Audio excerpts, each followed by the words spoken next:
देवेश क्रियतां राधिशो श्रीमहादेव राधिशाय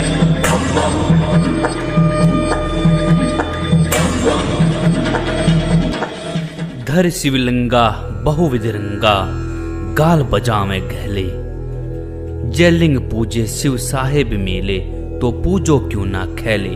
नमस्कार दोस्तों, आइए जानते हैं जिस शिवलिंग की पूजा हम बचपन से ही करते आए हैं इसका रहस्य क्या है और इस पूजा का आरंभ कैसे हुआ।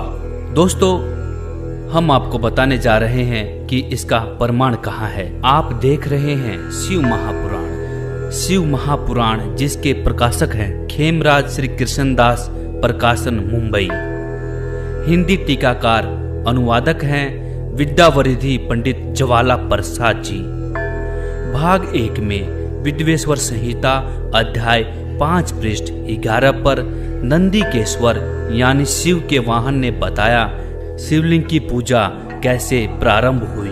विद्वेश्वर संहिता अध्याय 5 श्लोक 27-30 इसमें लिखा है, पूर्व काल में जो पहला कल्प जो लोक में विख्यात है, उस समय महात्मा ब्रह्मा और विष्णु का परस्पर युद्ध हुआ। उनके मान को दूर करने को उनके बीच में उन निष्कल परमात्मा ने स्तंभ स्वरूप अपना स्वरूप दिखाया।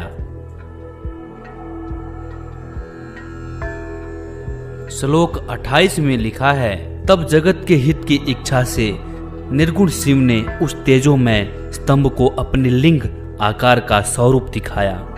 उसी दिन से लोक वह निष्कल शिव जी का लिंग विख्यात हुआ।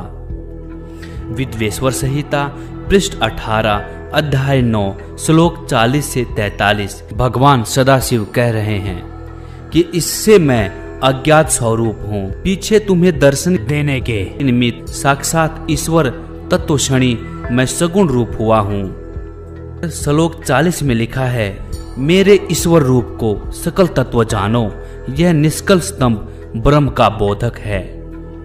नंबर 41 में लिखा है, लिंग लक्षण होने से यह मेरा लिंग स्वरूप निर्गुण होगा।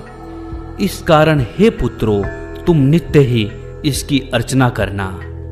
श्लोक नंबर 42 में लिखा है, भगवान सदाशिव कह रहे हैं, यह सदा मेरी आत्मा का रूप है और मेरी निकटता का कारण है। लिंग और लिंगी के अभेद से यह महत्व नित्य पूजनीय है। दोस्तों, इस पे विवेचन करते हैं।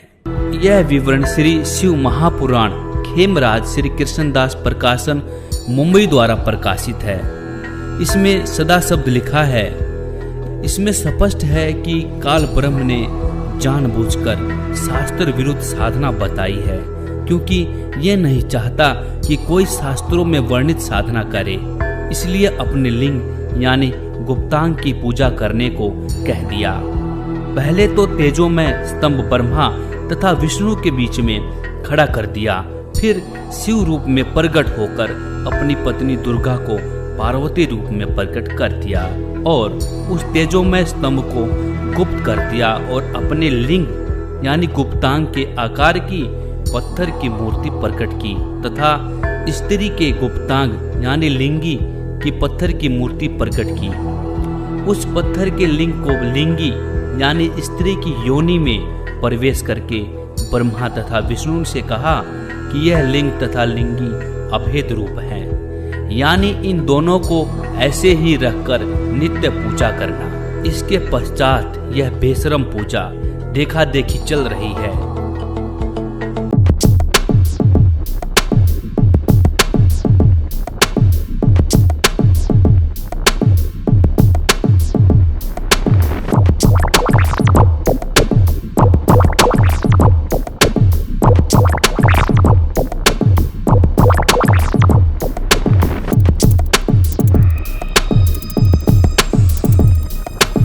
आप मंदिर में शिवलिंग को देखना, उसके चारों ओर स्त्री इंद्री का चित्र है जिसमें शिवलिंग प्रविष्ट दिखाई देता है। यह पूजा काल ब्रह्म ने प्रचलित करके मानव समाज को दिशाहीन कर दिया। वेदों तथा गीता के विपरीत साधना बता दी। आप जी ने ऊपर शिव पुराण भाग 1 में विद्वेश्वर संहिता के पृष्ठ 11 पर अध्याय 5 श्लोक 27 से 30 में पढ़ा कि शिव ने जो तेजोमय स्तंभ खड़ा किया था, फिर उस स्तंभ को गुप्त करके पत्थर को अपने लिंग यानी गुप्तांग का आकार दे दिया और बोला कि इसकी पूजा किया करो। शिवलिंग की पूजा बताने वाले काल ब्रह्म यानी सदाशिव की है, जो ब्रह्मा, विष्णु तथा शिव जी के पूज्य पिताजी हैं। तो दोस्तों, इस चीज को हमें प्रत्यक्ष प्रमाण देखकर सीख लेनी चाहिए। वक्त है अभी भी संभल जाओ, नहीं तो मानव जीवन का अवसर हाथ से जाने के पश्चात रोने के अतिरिक्त कुछ नहीं रहेगा। गीता व वेदों का ज्ञान परम अक्षर ब्रह्म का बताया हुआ है, इसलिए यह प्रमाणित व लाभदायक है। आप देखें यह शिवलिंग का चित्र, स्त्री के गुप्तांग का चित्र जिसमें शिवलिंग प्रविष्ट है।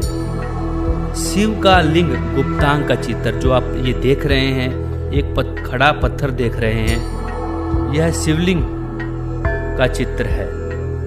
इस शिवलिंग की पूजा अंध श्रद्धावान करते हैं, जो शर्म की बात तो है ही, परंतु धर्म के विरुद्ध भी है, क्योंकि यह गीता व वेद शास्त्रों में नहीं लिखी है।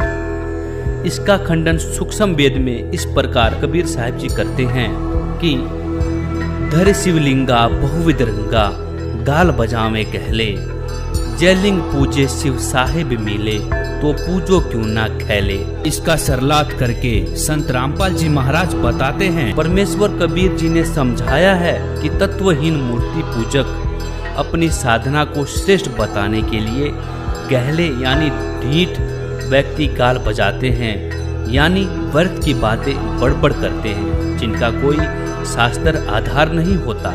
वे जनता को भ्रमित करने के लिए विविध प्रकार के रंग बिरंगे पत्थर के शिवलिंग रखकर अपनी रोजी रोटी चलाते हैं। कबीर जी ने कहा है कि मैं उन्हें बताना चाहता हूँ कि यदि शिव जी के लिंग को पूजने से शिव जी भगवान का लाभ लेना चाहते हो तो आप धोखे में हैं। इससे स्पष्ट है कि आप अंध श्रद्धामनों को यही नहीं पता कि यह पत्थर का बना शिवलिंग व जिसमें यह प्रविष्ट दिखाया है यह क्या है। यदि आपको पता होता तो इसको एक आंख भी नहीं देखते, पूजा तो बहुत दूर की कौड़ी है। दोस्तों, प्रमाण आपके सामने है, आपने देख लिया कैसे शिवलिंग की पूजा आरंभ हुई। दोस्तों, ये रहस्यमय जानकारी हमें संत रामपाल जी महाराज के कर कमलों द्वारा लिखित पुस्तक अंध श्रद्धा भक्ति खतराए जान से मिली है। हम संत रामपाल जी महाराज जी का शुक्रगुजार करते हैं, जिन्होंने हमें यह जानकारी हमारे पवित्र शिव पुराण से प्रमाणित करके बताई है। और आप भी अपनी साधना के बारे में बहुत अच्छे से जानना चाहते हैं कि कौन सी साधना करनी चाहिए और कौन सी साधना नहीं करनी चाहिए, कौन सी साधना श्रेष्ठ है और शास्त्र अनुकूल है, तो आप सबसे भी गुजारिश है कि आप भी इस पुस्तक को पढ़िए और जानिए। और आप यह पुस्तक संत रामपाल जी की वेबसाइट www.jagatgururampalji.org से भी डाउनलोड कर सकते हैं। वेबसाइट का लिंक नीचे डिस्क्रिप्शन में दे दिया गया है। दर्शकों, हमारा उद्देश्य किसी की धार्मिक भावनाओं को ठेस पहुंचाना नहीं है। हमने तो सिर्फ शास्त्रों की सच्चाई को उजागर करने की एक छोटी सी कोशिश की है। दोस्तों, हमारी यह वीडियो देखने के लिए आपका बहुत बहुत धन्यवाद। ऐसी और शास्त्रों की सच्चाई को उजागर करती हुई वीडियो देखने के लिए हमारा चैनल सब्सक्राइब करना ना भूलिए।